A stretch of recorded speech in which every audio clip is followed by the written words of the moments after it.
রাত ৯টার local train. ভূতের কাহিনী শোনার জন্য আপনাকে সালাম ও স্বাগতম। আমাদের চ্যানেলটির সাথে থাকতে সাবস্ক্রাইব করুন। সাবস্ক্রাইব করার জন্য আপনাকে ধন্যবাদ। যাই হোক, ভূতের কাহিনীটি শুরু করা যাক। আকাশ ভেঙে বৃষ্টি নামছে, মেঘের গর্জনে কান পাতা দায়। নীলগঞ্জ স্টেশনের ভাঙাচোরা শেডের নিচে দাঁড়িয়ে ঘড়ির দিকে তাকালাম। রাত ৮:৫০। আর ১০ মিনিট পরেই আসবে দিনের শেষ ট্রেন, ৯টার লোকাল। আমি অয়ন, পেশায় সাংবাদিক। একটা অ্যাসাইনমেন্ট শেষ করে ফিরতে দেরি হয়ে গেল। এই স্টেশনটা এমনিতেই নির্জন, তার ওপর এই দুর্যোগে চারপাশটা যেন কবরের মতো শান্ত হয়ে আছে। স্টেশনের টিমটিমে হলুদ আলোগুলো বাতাসের ঝাপটায় কাঁপছে, যেন যে কোনো সময় নিভে গিয়ে আমায় নিশ্ছিদ্র অন্ধকারে ডুবিয়ে দেবে। হঠাৎ চোখে পড়ল প্ল্যাটফর্মের একদম শেষ মাথায় এক বৃদ্ধ দাঁড়িয়ে আছেন। পরনে ময়লা সাদা লুঙ্গি আর গায়ে একটা চাদর জড়ানো। তার কাঁধে বাঁক ঝুলছে, দুপাশে বড় বড় দুটো মাটির কলস।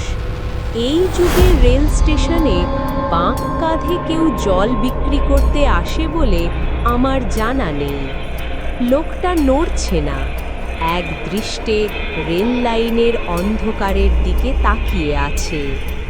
কৌতূহলবশত আমি একটু এগিয়ে গেলাম, কিন্তু বৃদ্ধের কাছাকাছি যেতেই গায়ে লোম খাড়া হয়ে উঠল।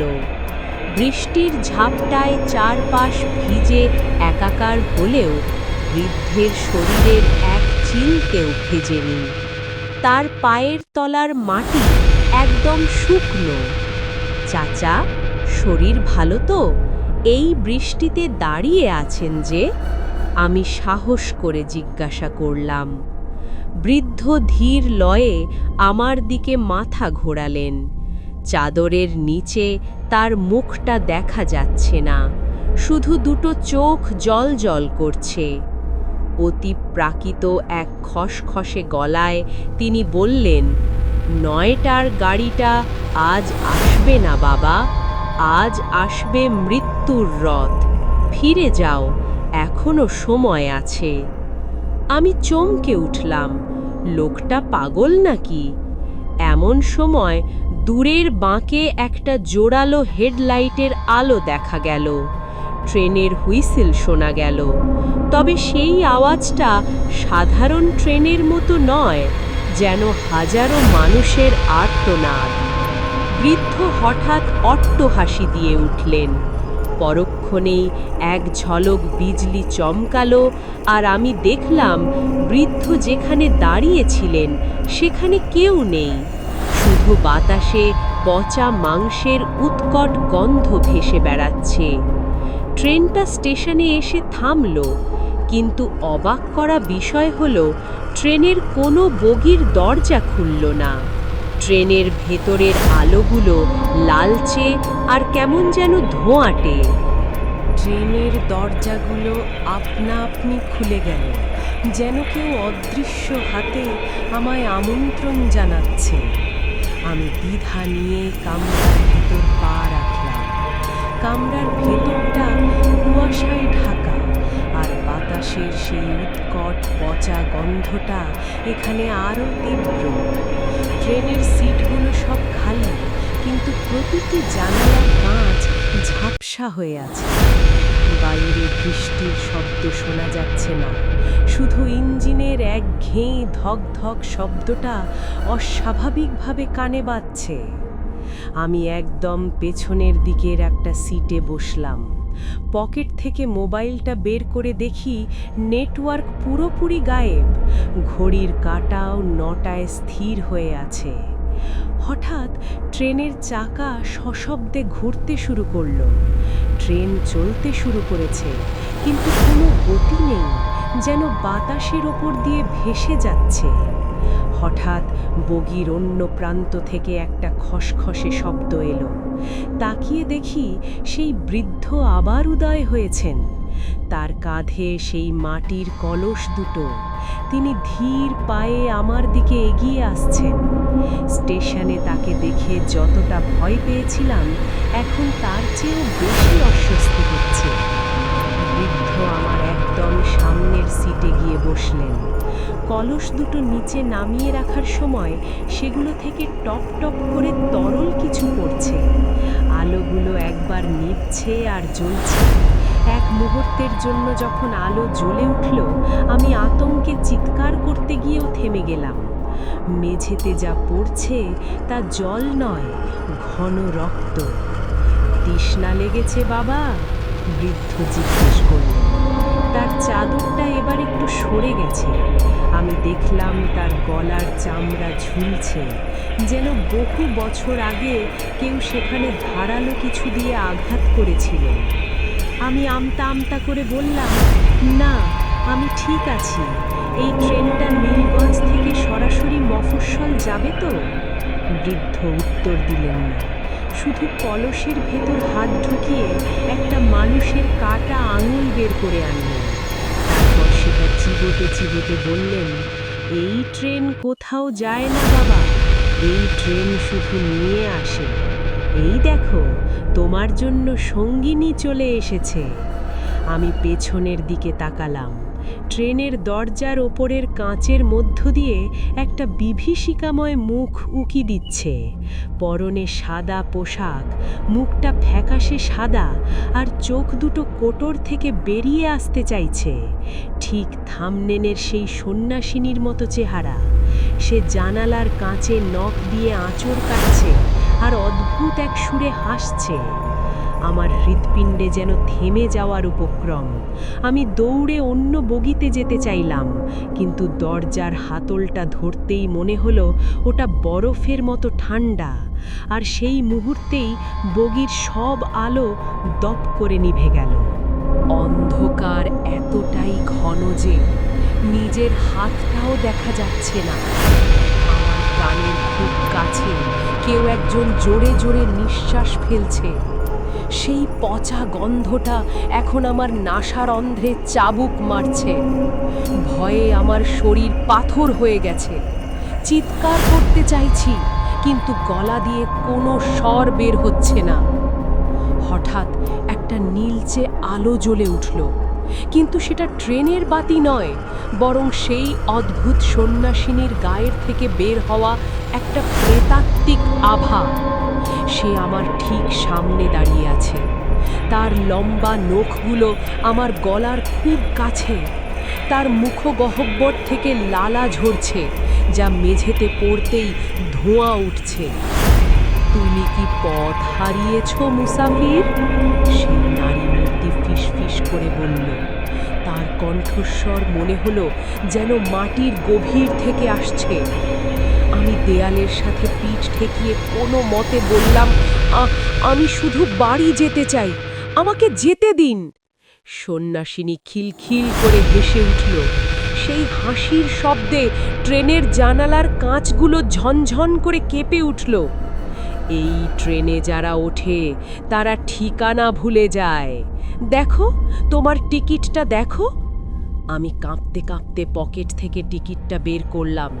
একটু আগে কেনা সাদা কাগজের টিকিটটা এখন কুচকুচে কালো হয়ে গেছে, আর সেখানে লাল অক্ষরে লেখা, নরক অভিমুখে একমুখী যাত্রা। ঠিক সেই মুহূর্তে ট্রেনের মেঝেটা কাঁপতে শুরু করলো।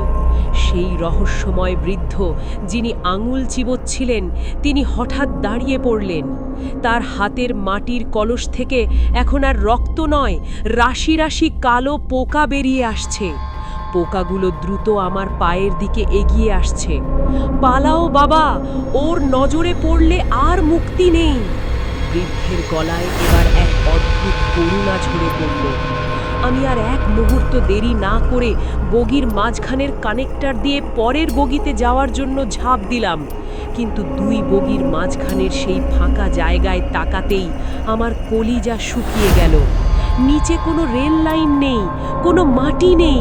ট্রেনটা মহাশূন্যের এক অনন্তহীন গহ্বরের ওপর দিয়ে ছুটে চলেছে। নিচে শুধু আগুনের লেলিহান শিখা আর লাখ লাখ মানুষের যন্ত্রণা কাতর চিৎকার শোনা যাচ্ছে। পেছন থেকে সেই সন্ন্যাসিনীর ঠান্ডা হাতটা আমার ঘাড়ে স্পর্শ করল। তার নখগুলো চামড়া ভেদ করে ভেতরে ঢুকছে। আমি মরণপন্ন শক্তিতে তাকে ধাক্কা দিয়ে পরের বগির দরজাটা কোনো মতে আটকে দিলাম, কিন্তু ওপাশ থেকে সে দরজার কাঁচে নিজের মাথা দিয়ে আঘাত করতে শুরু করেছে। কাঁচটা ফাটতে শুরু করেছে। দরজার কাঁচটা মড়মড় করে ফেটে গেল। সেই সন্ন্যাসিনীর একটা নীলচে ফ্যাকাশে হাত গর্ত দিয়ে ভেতরে ঢুকে এলো। হাতটা সাপের মতো এঁকে বেঁকে আমার গলার দিকে এগিয়ে আসছে। আমি পাগলের মতো পেছনের দিকে দৌড়াতে শুরু করলাম। এই বগিটা আগেরগুলোর চেয়ে আলাদা। এখানে কোনো সিট নেই, বরং দুপাশে বড় বড় লোহার খাঁচা ঝোলানো। প্রতিটি খাঁচার ভেতরে কেউ না কেউ আছে। তারা মানুষ, কিন্তু তাদের শরীরগুলো আধ পোড়া আর বিকৃত।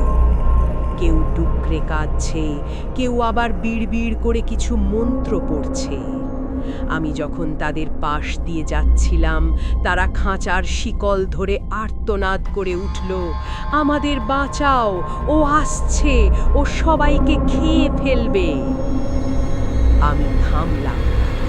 ট্রেনের একদম শেষ মাথায় পৌঁছতে হবে, কিন্তু বগিটা যেন শেষই হচ্ছে না। যত এগোচ্ছি বগিটা ততই লম্বা মনে হচ্ছে। হঠাৎ সামনের দিক থেকে সেই বাঁক কাঁধে বৃদ্ধকে আবার আসতে দেখলাম। তবে এবার তিনি আর একা নন, তার পেছনে 10-12 জন মস্তকহীন দেহ কুঁজো হয়ে হাঁটছে। কোথায় যাবে বাবা? বৃদ্ধের কণ্ঠে এবার অশুভ উল্লাস। এই ট্রেনের চাকা ঘোরে মানুষের হাড়ের ঘর্ষণে, আর ইঞ্জিন চলে পাপীদের রক্তে। তুমি তো অনেক খবর ছেপেছ জীবনে, আজ নিজেই খবর হয়ে যাবে। হঠাৎ ট্রেনের ছাদ থেকে রক্ত চুইয়ে পড়তে শুরু করল। আমি বুঝতে পারলাম ওপরের সন্ন্যাসিনী এখন ছাদের ওপর দিয়ে হাঁটছে। তার নখের স্ক্র্যাচ করার শব্দ আমার মাথার ঠিক ওপরে প্রতিধ্বনিত হচ্ছে। খচ খচ খচ। আমি নিরুপায় হয়ে ট্রেনের একটা জানালার দিকে তাকালাম। বাইরে সেই আদিগন্ত অন্ধকার আর আগুনের আভা। মরার আগে একবার শেষ চেষ্টা করার কথা ভাবলাম। জানালার কাঁচ ভাঙার জন্য সিটের নিচ থেকে একটা লোহার রড কুড়িয়ে নিলাম। ঠিক তখনই ছাদটা সশব্দে ফেটে গেল। সন্ন্যাসিনী ওপর থেকে ঝুলে পড়ল ঠিক আমার চোখের সামনে। তার মুখটা এখন পচে গলে যাচ্ছে, একটা চোখ কোটর থেকে ঝুলে নিচে পড়ে আছে। সে তার লম্বা জিহ্বাটা বের করে আমার কপালে ছোঁয়ালো। বরফের চেয়েও ঠান্ডা সেই স্পর্শ। অনেক দেরি হয়ে গেছে অয়ন, সে ফিস ফিস করে বলল। আমি চিৎকার করে লোহার রডটা দিয়ে জানালার কাঁচে আঘাত করলাম। কাঁচটা ভেঙে চুরমার হয়ে গেল। বাইরের সেই উত্তপ্ত হাওয়া ভেতরে ঢুকতে শুরু করেছে। আমি কি আগুনের কুণ্ডে ঝাঁপ দেব, নাকি এই পিশাচিনীর হাতে নিজেকে সঁপে দেব? সন্ন্যাসিনীর পচা গলার দুর্গন্ধ আমার চেতনা কেড়ে নেওয়ার উপক্রম করছিল। তার কুৎসিত হাতের নখগুলো যখন আমার শার্টের কলার আঁকড়ে ধরল, আমি বুঝতে পারলাম আর 1 সেকেন্ড দেরি করলে আমার ঘাড়টা ধড় থেকে আলাদা হয়ে যাবে। জানালার ভাঙা কাচের ওপাশে সেই অনন্ত আগুনের গহ্বর আমাকে ডাকছে। মরতে যদি হয় তবে এই ডাইনির হাতে কেন?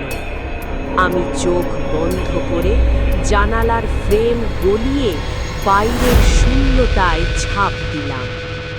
বাতাসের তীব্র শো শো শব্দ আর উত্তাপে আমার দম বন্ধ হয়ে আসছিল।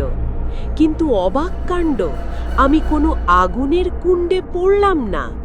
শরীরের নিচে হঠাৎ শক্ত পাথরের আঘাত অনুভব করলাম। যন্ত্রণায় চিৎকার করে উঠলাম আমি। চোখ মেলে দেখি আমি কোনো নরকে নেই, বরং রেল লাইনের ধারের বড় বড় পাথরের ওপর পড়ে আছি। চারপাশ ঘুটঘুটে অন্ধকার, আর আকাশ থেকে সেই মুষলধারে বৃষ্টি এখনো ঝরছে। দূরে সেই রাত ৯টার লোকাল ট্রেনটি কু ঝিকঝিক শব্দে চলে যাচ্ছে। ট্রেনের পেছনের লাল বাতিটা অন্ধকারের মাঝে একটা শয়তানি চোখের মতো জ্বলজ্বল করছে। আমি হাঁপাচ্ছিলাম, শরীর থেকে রক্ত ঝরছে, কিন্তু আমি বেঁচে আছি। আমি কি তবে স্বপ্ন দেখছিলাম?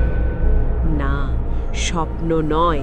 আমার হাতের মুঠোয় এখনো সেই কুচকুচে কালো টিকিটটা ধরা আছে, যাতে লেখা নরক অভিমুখে একমুখী যাত্রা।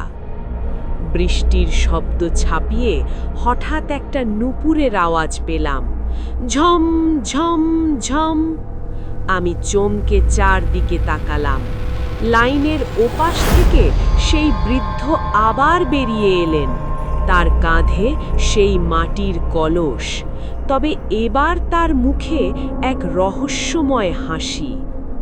ভেবেছিলে নেমে গেলেই পার পেয়ে যাবে? বৃদ্ধ কাছে এসে দাঁড়ালেন। তার গলার সেই ক্ষতটা এখন দগদগে লাল হয়ে আছে। এই স্টেশনের নাম হলো যমদুয়ার। এখান থেকে যে ট্রেন ছাড়ে তার কোনো স্টপেজ নেই। তুমি মাঝপথে নেমেছ ঠিকই, কিন্তু তোমার ছায়াটা ওই ট্রেনেই রয়ে গেছে। আমি নিজের পায়ের দিকে তাকালাম। বিদ্যুৎ চমকানোর আলোয় শিউরে উঠলাম। মাটিতে আমার কোনো ছায়া নেই, অথচ বৃদ্ধের ছায়াটা দীর্ঘ হয়ে আমার দিকে সাপটে আসছে। বৃদ্ধ তার কলস থেকে একটু লাল জল বের করে মাটিতে ঢাললেন। মুহূর্তের মধ্যে মাটি পুড়ে বেরিয়ে এলো সেই সন্ন্যাসিনী। তবে এবার সে আর একা নয়, তার হাতে একটা বিশাল লম্বা কাস্তে। সে আমার দিকে তাকিয়ে জিভ চাটতে শুরু করলো। তোমার ছায়া ছাড়া তুমি অর্ধেক মৃত অয়ন। পুরোটা হওয়ার জন্য তোমাকে আবার ট্রেনে উঠতে হবে। ওই দেখো, ট্রেনটা ফিরে আসছে। আমি পেছনে তাকিয়ে দেখলাম যে ট্রেনটা একটু আগে চলে গিয়েছিল সেটা এখন উল্টো পথে পেছনের দিকে অত্যন্ত দ্রুত গতিতে আমার দিকেই ধেয়ে আসছে। উল্টো পথে ধেয়ে আসা ট্রেনটার হেডলাইটের তীব্র আলোয় আমার চোখ ধাঁধিয়ে যাচ্ছিল।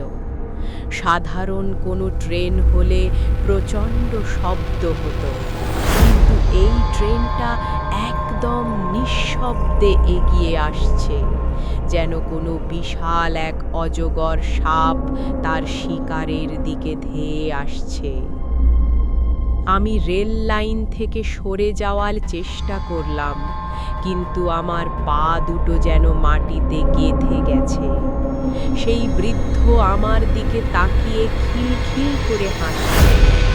পালাবে কোথায় অয়ন?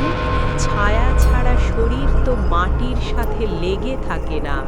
ওটা এখন এই অভিশপ্ত লাইনের সম্পত্তি। ট্রেনটা আমার একদম কাছে এসে ঝট করে থেমে গেল। একটি বগির দরজা ঠিক আমার সামনে। ভেতরে সেই লালচে ধোঁয়া আর বিভীষিকাময় নির্জনতা। সন্ন্যাসিনী তার লম্বা কাস্তেটা দিয়ে আমার কাঁধে মৃদু স্পর্শ করল। কাস্তের শীতলতা আমার হাড় পর্যন্ত কাঁপিয়ে দিল। নিজের ছায়াটা ফিরে পেতে চাও? সন্ন্যাসিনী তার পচা মুখটা আমার কানের কাছে এনে ফিসফিস করল।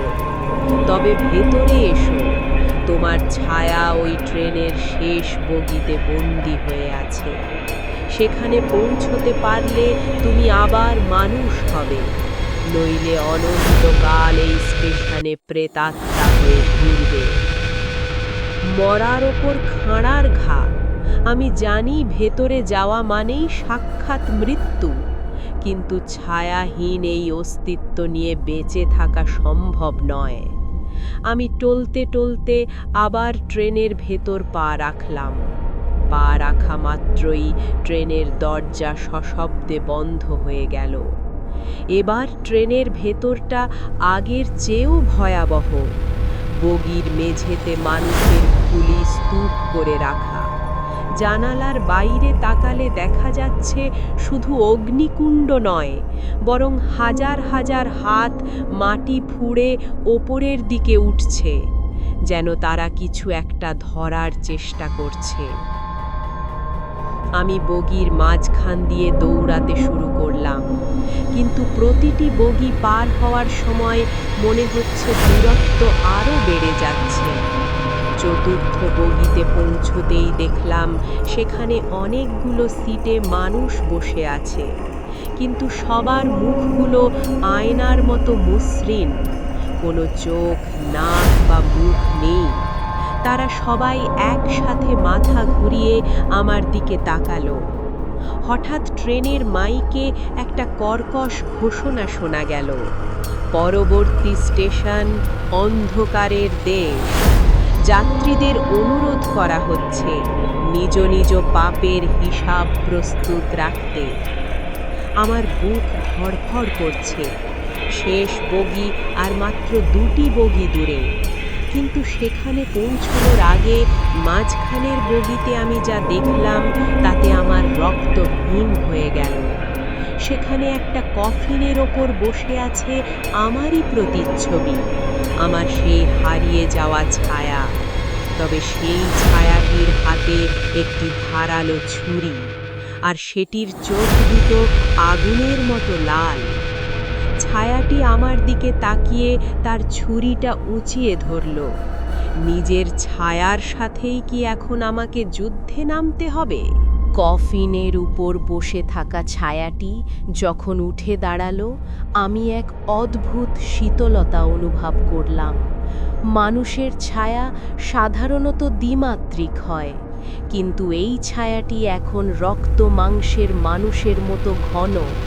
তবে এর কোনো অবয়ব নেই, শুধু ধোঁয়ার মতো কালো একটি শরীর আর সেই জ্বলজ্বলে লাল দুটো চোখ।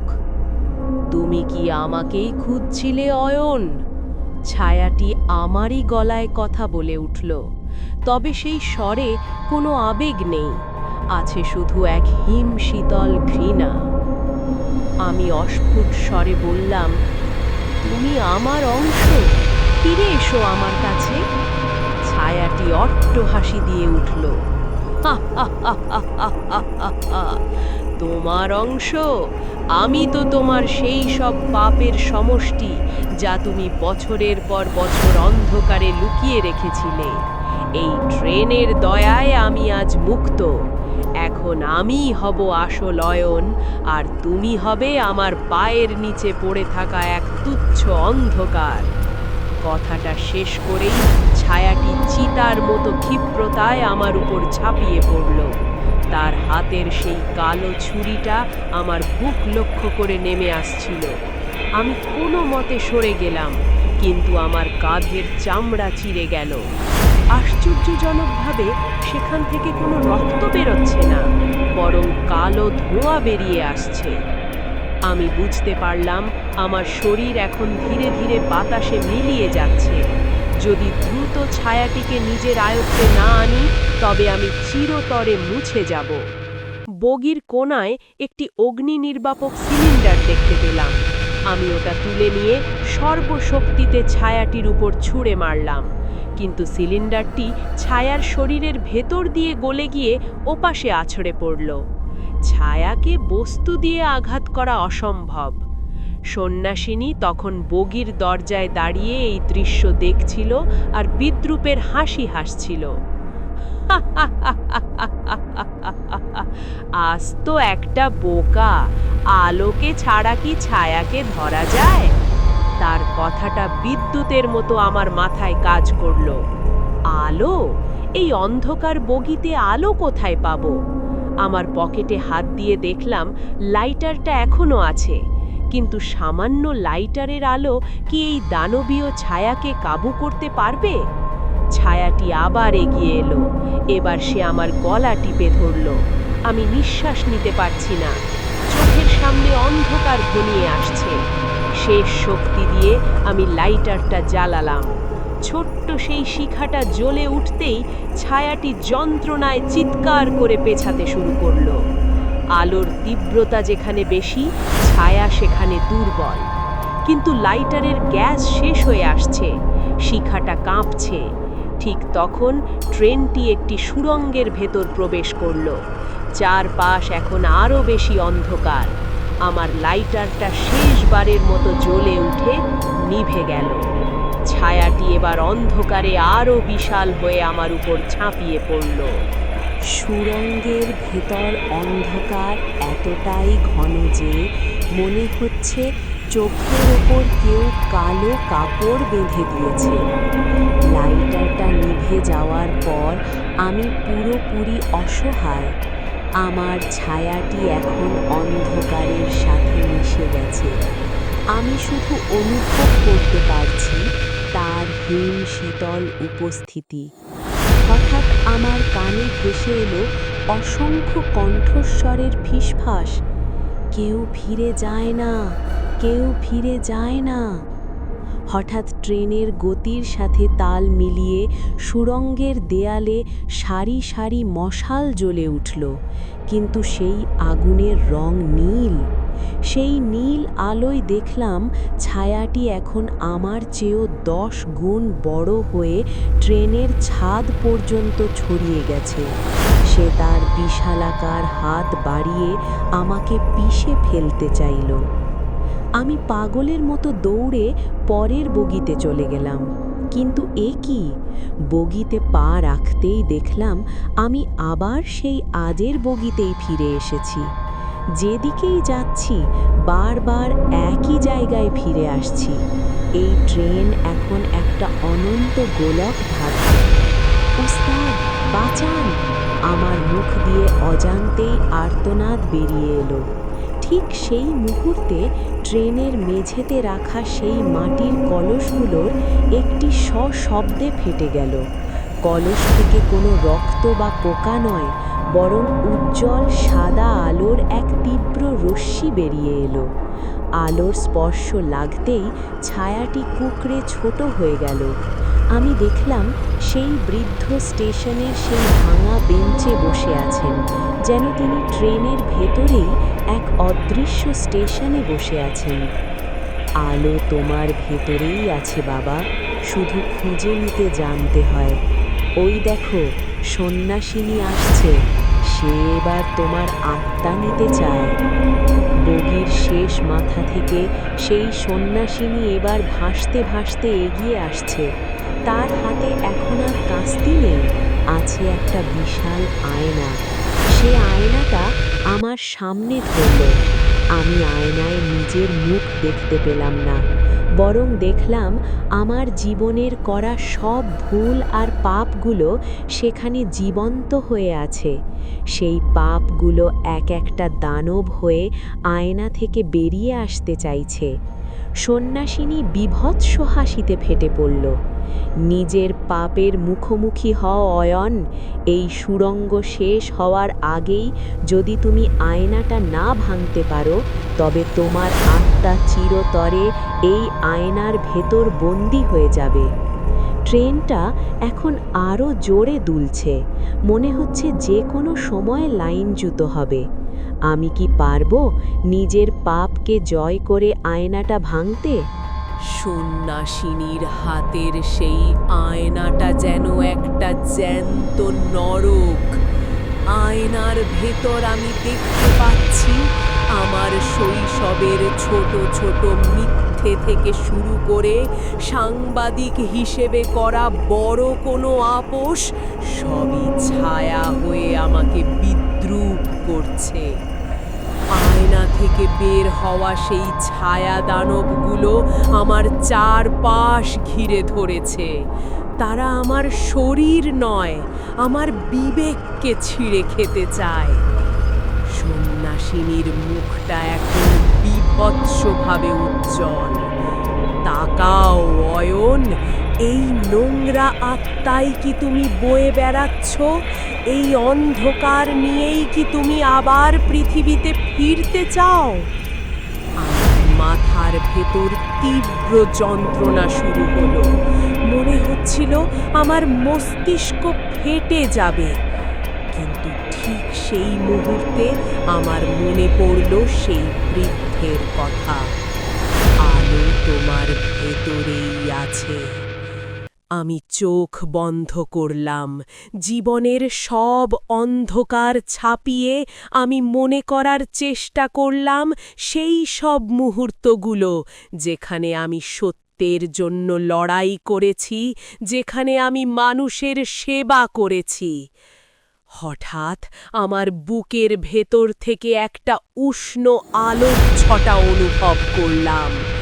আমি যখন চোখ খুললাম, দেখলাম আমার চারপাশের সেই দানবগুলো আলোর স্পর্শে ধোঁয়ার মতো মিলিয়ে যাচ্ছে। আমি সর্বশক্তি দিয়ে চিৎকার করে উঠলাম, আমি আমার পাপের দায় নিচ্ছি, কিন্তু আমি তোমার দাস হতে আসিনি। আমি কাছে থাকা সেই লোহার রডটা দিয়ে সন্ন্যাসিনীর হাতের আয়নাটা লক্ষ্য করে সজোরে আঘাত করলাম।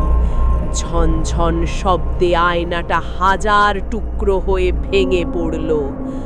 আয়নার প্রতিটি টুকরোতে সন্ন্যাসিনীর বিকৃত মুখ ফুটে উঠল এবং সে যন্ত্রণায় আর্তনাদ করে উঠল। তার শরীরটা আগুনের মতো জ্বলতে শুরু করল। তুমি জিততে পারবে না!